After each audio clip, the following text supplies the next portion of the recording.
حالا شما چطوری؟ روزتون خوبه؟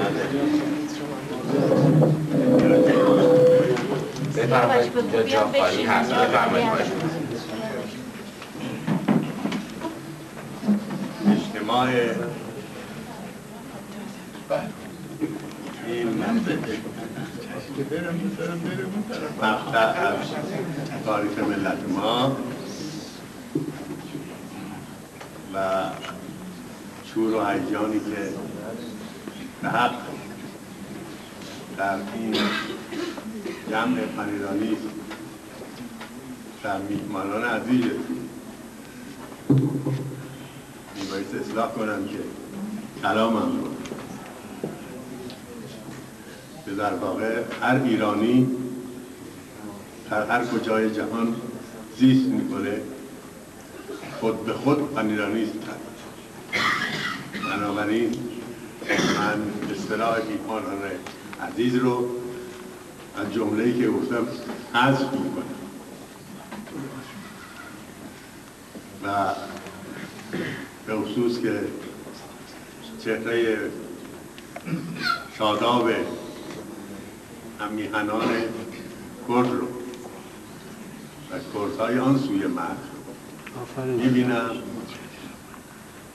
و همواره چونان گذشته به یاد اون بزرگمرد و همرزم صحنه‌های نبرد در اندیشه و در دشت‌های رزم،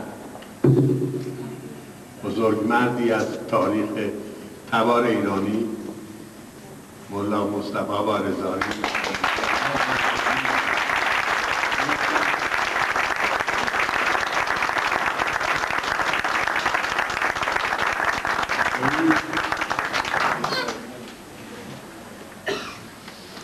یک سخن رهنمون بخشی رو بیان کرد و به مرور اون سخن جای خودش رو باز کرد و اون این است که هر کجا که کرد هست آنجا ایران هست.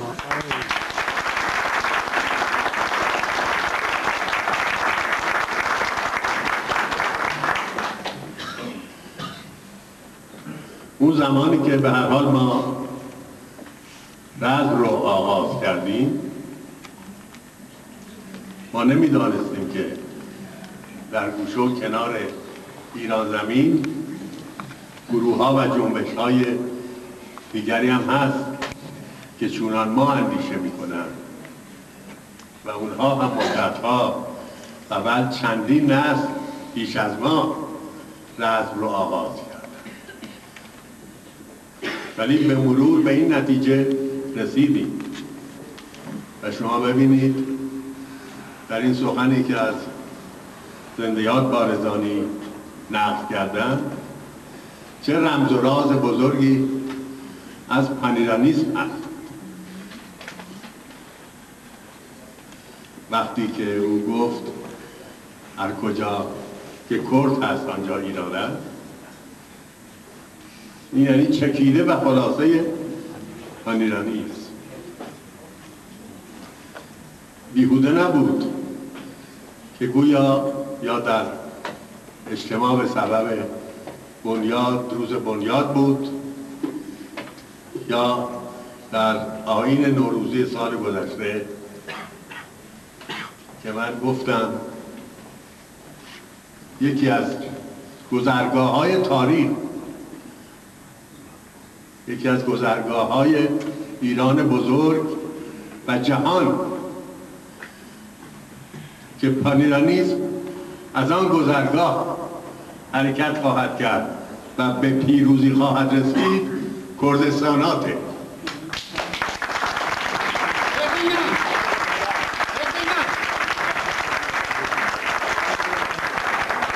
این یک واقعیت بود.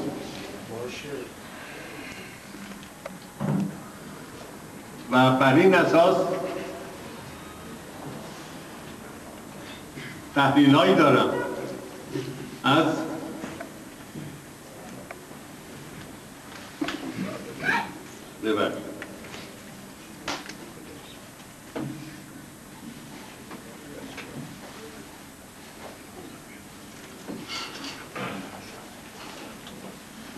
از حوادث یک سال گذشته. چکیده سخنانم خواهد بود و اون این است که در مورد کارهای سازمانی و حزبی گزارشاتی هرچند به اختصار داده شد، ولی از نظر بعض داخلی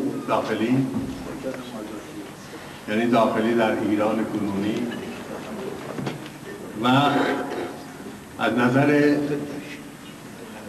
وضع منطقه‌ای و از نظر وضع و شرایط جهانی، مطالب در مسیر حوادث در مسیر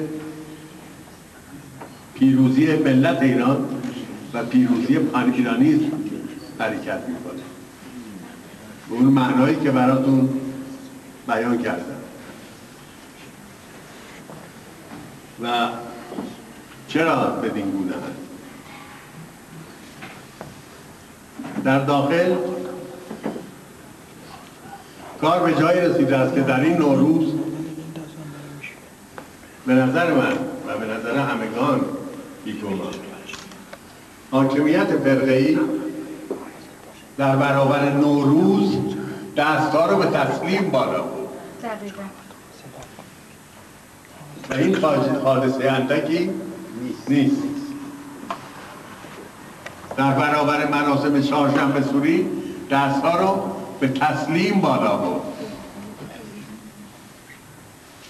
این نشان از اون رمز و رازی دارد که ملت ایران در برهه‌های سخت، حتی زمان استقرار حاکمیت‌های غیر ایرانی و حاکمیت‌های فرقه‌ای که اصولاً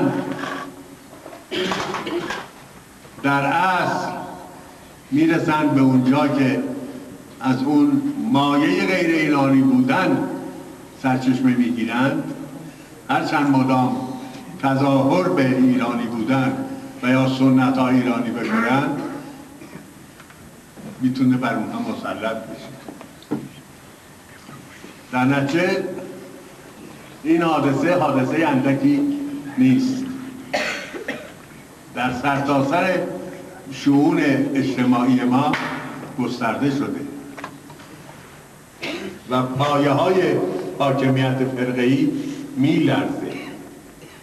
اونها سعی میکنند که جلوی این فرو ریختن رو بگیرن، ولی این سعی و تلاش‌ها اثری نداره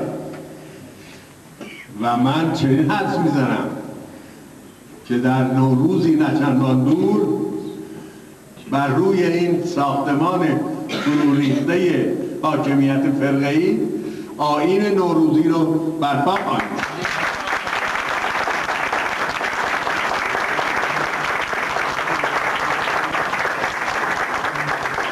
این جمع و این گروه نشان از چنین موهبتی دارد و با خود این رسالت و این بشارت رو دارد. بنابراین جهات دیگر رو نمیخوام به تفصیل توجیه بکنم، نتیجه همین است. منتها یک نتایج غمباری داره از جهات دیگر، برای اینکه نگذارند این ساختمان در هم شکسته و پوسیده فرو بریزه، به هر دشمن و متجاوز به ایران بخشش میکنن، از حقوق ملت ایران بخشش میکنن، کار وقاحت رو به اونجا میرسانن که بخشنامه و مصوبه هیئت دولت حاکمیت فرقه‌ای صادر میشه که دیگر حق ندارن دریای مازندران رو نام ببرن، باید بگوین دریای خزر. یعنی گذشته از آوانس‌های دیگر که به خرس سفید روسیه دادن، این موقعیت رو، این طعمه رو که او خواستار بود در دهانش گذاردن، او و سایر زائیده های سیاست های استعماری. و به این موضوع نمی‌پردازم بیش از این. تغییر نام دریای مازندران تنها در تغییر نام خلاصه نمیشه. تمام حقوق ایران در اونجا به غارت رفته و هرچه خواستن دادن برای اینکه اندک کمکی به اونها بشود. با صحنه سازی های کار بی اساس و نسنجیده‌ای که سال گذشتم به این موضوع اشاره کردم، به نام تحقیقات هسته‌ای و اتمی ایران رو تا گلو در قرضه‌های بسیار و اقتصاد ورشکسته قرار دادن، در حالی که اینها به هیچ وجه توان و قدرت گسترش سلاح‌های هسته‌ای رو ندارند. اما این سبب شده است که در محافل و مراجع بین‌المللی اقداماتی صورت بگیره در مسیر تثبیت حاکمیت. اینها به نتیجه نرسید و یک موهبت دیگر برای ملت ایران ایجاد شد، همان گونه که این تحفه ها رو، یعنی حاکمیت فرقه‌ای رو سیاست های استعماری برای ما آوردن که نتیجه اون سیاست های استعماری در کنفرانس گوادلوپ تجلی کرد. به همان گونه سعی می‌کردن جناحی به قول خودشون از این حاکمیت فرقه‌ای رو برای آینده آماده کنند. در نتیجه 7 سال پیش ملت ایران رو دچار فریب دوم کردن. فریب اول کی بود؟ روز واقعه، وقتی آقا رو در ماه دیدن.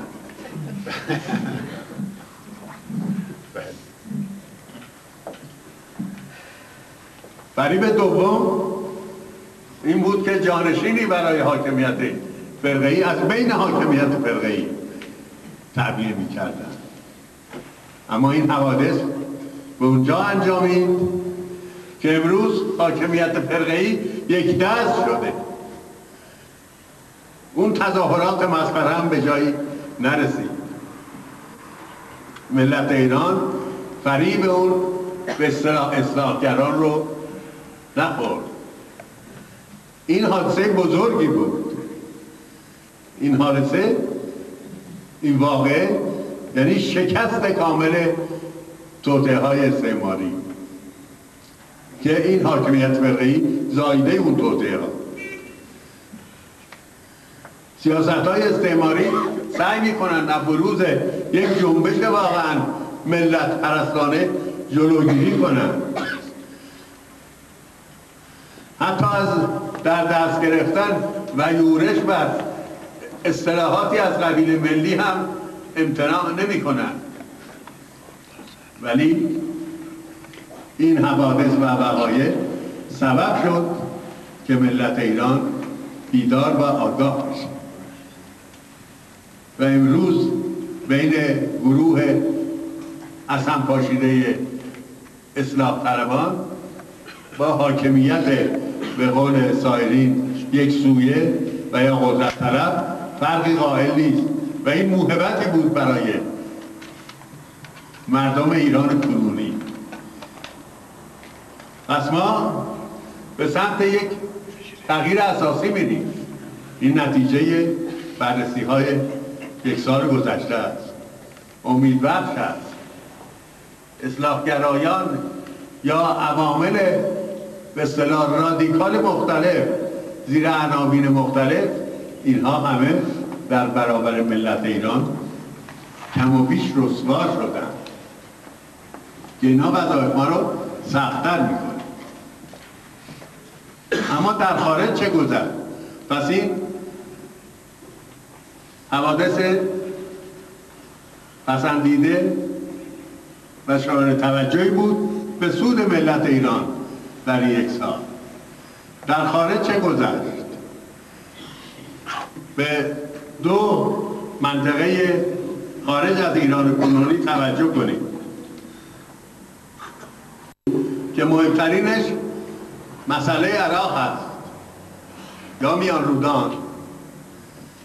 من پنیران نیست که تاریخ رو خواندم، نه تاریخ اینها، نه تاریخ حاکمیت. دو گروه تاریخ ما رو دگرگون نوشتن، تاریخ واقعی رو ننوشتن برای ما. اونا تنظیم تاریخ ایران رو کرده. یکی هیئت‌های حاکمه، یکی عناصر ضد ایرانی. اینا تاریخ‌های دروغی نوشتن. شاید جمعی و معدودی از خاینانیست‌ها بودن که در اثر تعلیماتی که به اونها داده شد و مطالعاتی که داشتن دریافتند کشوری به نام عراق وجود خارجی نداشت در تاریخ. و تعجب نکنید وقتی رهبر حاکمیت فرعی خواست از عراق دفاع کنه، عراق کنونی، گفت عراق با چند هزار سال تاریخ درختانه. چی میگی آقا؟ گفت ملت. بله. تیسفون اونجاست هنوز، کاخ مدائن اونجاست هنوز. کردهای نیرومند و قوی و جنگنده در تمام مناطق کردستان پا میکوبند هنوز.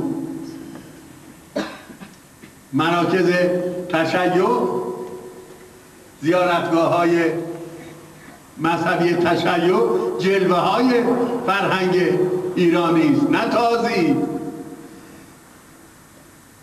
منتها نمیدانست تاریخ رو، اما ما خوانده بودیم و متوجه شده بودیم که 80 سال پیش از این، بعد از جنگ بین الملل دوم اول، این ضایعه سیاسی رو مستقیما با مداخله انگلیس‌ها در میان رودان ایجاد کردند و اون دفعه هم بر ضد ملت ایران. شاخه‌های وابسته به ملت ایران کدام بودند؟ شما هر یک میتوانید پاسخ بدهید. کردها بودند و میلیون‌ها شیعیان جنوب عراق. 80 سال اینا قتل عام شدند. 80 سال اینها رو به زنجیرهای بردگی کشوندن. 80 سال اینها رو در گورهای دست جمعی جای دادن. 80 سال شهرها و روستاهای ایران رو اینها رو ویران کردن. خب این 80 سال که میگم، ما آغاز جنبشمون با یک آگاهی بعد از دوران نوجوانی نیم قرن پیش بود. پس اون وقت به شدت اینها ادامه داشت. ولی حال چه شد؟ بالاخره بعد از 30 سال بود که رژیم بعث عراق اجازه هیچ نوع برقرار برپایی مراسم مذهبی رو به شیعیان نمیداد. کردها قتل عام میشدند. برپا کردن نوروز به مانند یک جرم جنایی مجازات حبسی داشت در تمام عراق، به خصوص در منطقه کردنشین. حالا این حادثه رخ داد، این حادثه رخ داده و این 80 سال مدام نبرد بود. کردستان و جنبش ها و قیام های مردم کردستان رو میگفتن عصیان و یاغیگری یاغیان شمال عراق. حتی روزنامه‌های تهران این تیترها رو میزدن. اصلا نام از کرد نبود. خدا و طریق میگفتن قربان. بله. میگفتن خدا و طریق. بله. مثل ترکا، ترکیه که میگفتن ترکای کوهستانی. 10 میلیون لااقل 10 میلیون کرد مقیم ترکیه رو. بنابراین این مسائل بود. خب مبارزات به اونجا رسید که من از یک واقعه و حادثه بزرگ باید یاد کنم. ایرانی خودمونم از دست کم از اونا نداشتیم. بله حاکمیت اینجا بود، ایران ما که نبود. این توجه رو باید بکنید. ما با ایرانیستان سعی میکنیم. سعی ما این است وقتی صحبت از ایران میکنیم صحبت از حاکمیت تهران نیست. این رنج ها و مصائب رو حاکمیت تهران برای جامعه بزرگ ایرانی ایجاد کرد.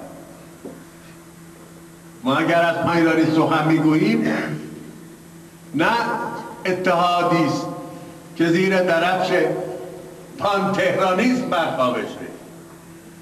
پان تهرانیسم فرق داره با پان ایرانیسم. پان تهرانیسم یعنی ابقای این حاکمیت هایی که در اینجا بساط ظلم و ستم رو گسترده بودن و حالا هم گستردن. این اصطلاح هم اکنون به ذهن من رسید. باید بیان بشه. ما سخن از پان ایرانیسم میگیم. چه بسا ممکن است در اون روزگاران اتحاد و سرافرازی و سرفرازی مثلا جایگاه ایران بزرگ منطقه دیگری باشه. در شرق ایران بزرگ، در غرب ایران بزرگ. و شاید اون زمان میبایست که طوری بشه که این موجب بدبختی و تجزیه جامعه بزرگ ایرانی یعنی این تهران در سکوت و عزلت بره. پس این نبوده و این رو میخوام بگم. به همین جهت بود به اون اشاره میگردم که این نتایج چرا به دست آمد. چون وقتی پایلانیسم پا به صحنه نبرد گذاشت، پایلانیسم صحنه‌های نبردش به میدان‌های وسیع کشانیده شد. پایلانیسم چندین سال بود که در تعلیماتش شعار دفاع از دو شاخه وابسته به ملت بزرگ ایران رو میداد. یکی دفاع از کردا، یکی دفاع از شیعیان. این یه زمان کوتاهی در همین عراق تحقق پیدا کرد. یعنی پیوندها و روابطی که برقرار شد بین زنده یاد مولا مصطفی وارزانی و اون آیت الله حکیم اون زمان به اون نتایج رسود. صحنه‌های نبرد رو که نزدیک بود بار دیگر درفش آبی رنگ تمدن ایرانی بر فراز کاخ تیزپور و مدائن به اهتزاز بیاد. ولی به همین دلیلی که اشاره کردید متاسفانه بر پشت نهضت‌های وحدت‌خواه ایران خنجر کوبیده شد با قرارداد 1975. یعنی در داخل پایلانیسم رو کوبیدن و در برون از مرز شاخه ها و حرکت های ایرانگرا رو در غرب کردها رو دچار این مصیبت کردن. در شرق هم جنبش های ایرانگرا در افغانستان بود، در مناطق دیگر بود که اینها رو کوبیدن. ولی امروز از همه اینجا بوی آزادی به مشام میرسه. من صریح به نام یک پایلانیست براتون بیان میکنم. به فرض اصلا چرا اینطور نشه؟ چرا حکومت خودمختار کرد در عراق تحقق پیدا نکنه؟ چرا؟ اینو ما فینالیست‌ها باید لااقل تحلیل درست بکنیم. اینا که 80 سال کشتار شدن، اونم به دست یه اقلیت تازی، چرا خود مختار نشن در اون منطقه؟ بیهوده برخی نگرانی آفرینی میکنه. از چه نگرانی هست؟ ما اصولا از چه ایرانی سخن میگیم؟ ایران تحت حاکمیت تهران نیست سخن ما. سخن ما از هماهنگی جامعه بزرگ ایرانی است. این جامعه درش اقوام متعدد هستند. کرد هست، ترکمن هست، بلوچ هست و غیره.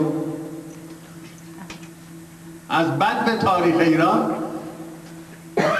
پیدایشش بر اساس عنصرالفت بوده، نه کشتار و قتل عام، و در نتیجه یه جامعه متنوعی شکل گرفت به نام جامعه بزرگ ایرانی. دیدم یک دو تن از دوستان کرد وقتی میگم پاینده ایران میگویند پاینده ایران بزرگ. این موسیزاده علی از اون قبیله.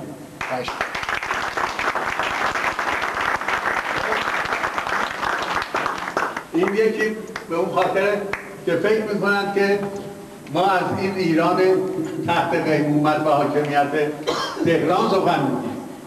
اینطور نیست. اما از یک جهت دیگه همون اندیشه‌ای بود که ما بارزانی داشت، اندیشه‌ای بود که ما هم داشتیم. اون معتقد بود دگربار باید شاهنشاهی ساسانی در این منطقه شکل بگیره. اینا که میگم معتقد بود، نقل به مضمون هم نیست،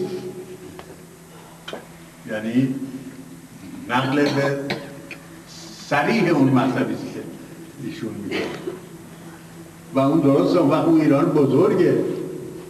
این که ایران نشد که پاره پاره بکنن مردمش رو، اقوامش رو از هم و ما یه گربه درست کنن دل ما رو خوش کنن که مثل شیر خوابیده، شیر بیار و دموی اشکم چه دید آنچنان شیری خدا نآفرید. بنابراین این موضوع لازم بود من در نوروز، در آیین نوروزی، در دو سه جلسه دیگر هم گفته بودم برای دوستان بیان کنم که من محسن پزشکو مبارز پانیرانیست یا نخستین مبارز پانیرانیست، من از اون چه که در کردستانات عراق گذشته خوشحالم و این رو به عنوان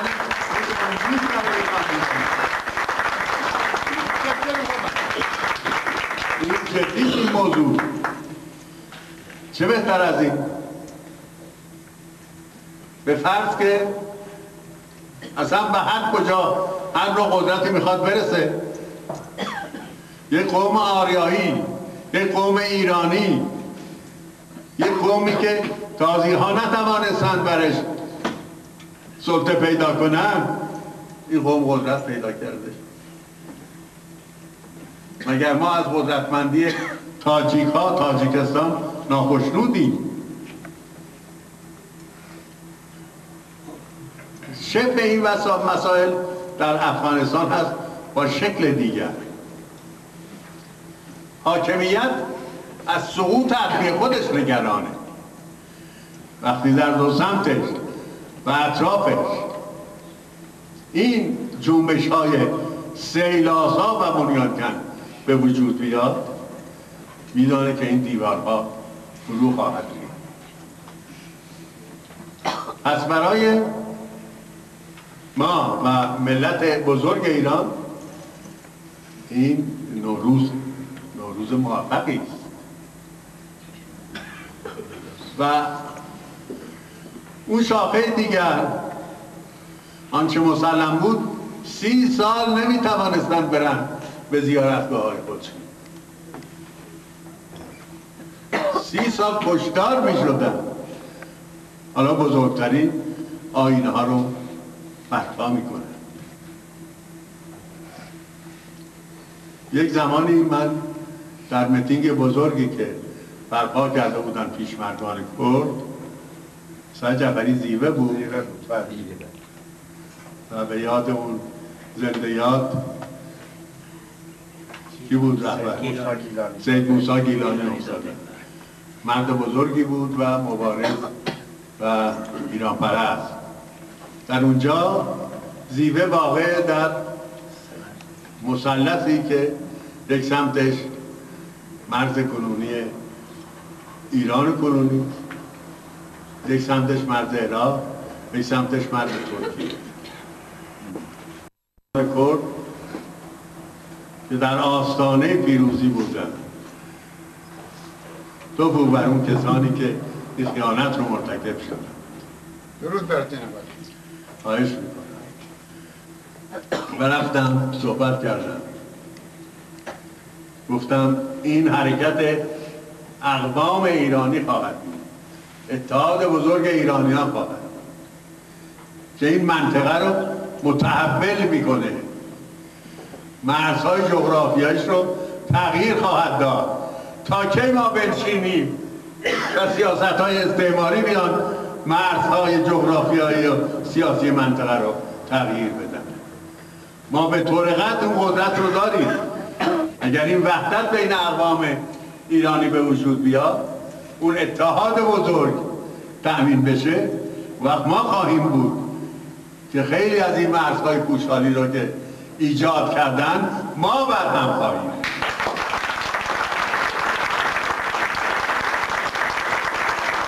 ما به طور قطع خالق تحولات منطقه رو بعد از جنگ بین‌الملل اول تا کنون مطالعه کنید، باید مطالعه کنید و خواهید دید که چگونه چه دست‌ها و عواملی وضع مرزهای سیاسی منطقه رو تغییر دادن. حالا ما رو حواله به تغییر مرزهای سیاسی دیگر میدن. ما ایرانی‌ها به دنبال این هستیم که اولین، یعنی چه پانیرانیست‌های عضو حزب پانیرانیست، چه کردهای مبارز که اگر مبارز باشن واقعا خواهان آقا پانیرانیستن، بله، به دنبال این میبایست باشیم که با ایجاد دولت اتحاد اقوام و تیره های وابسته به ملت بزرگ ایران اون وقت مرزهای واقعی رو شکل بدیم. این دولت باید تشکیل بشه انشاءالله و این یک آرمان دوری نیست. در این دولت اتحاد بزرگ همه اقوام ایرانی مشارکت خواهند داشت. در این دولت اتحاد بزرگ همه تیره های گوناگون فکری و مذهبی ملت ایران مشارکت خواهند داشت. بنابراین دنبال این اندیشه باید رفت و امیدوارم که ما بتوانیم در مسیر تشکیل دولت اتحاد اقوام جامعه بزرگ ایرانی حرکت کنیم. انشاءالله. پاینده ایران.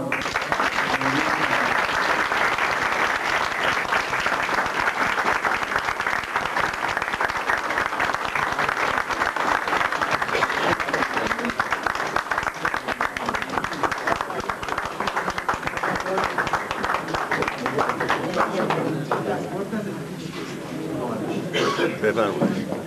قربان تحسین خواهش میکنم. امیدوارم اینا منتقل کنید کاملا. صدیحاً از استاد فضلالله دوربش خواهش می‌کنم تشریف بیارن.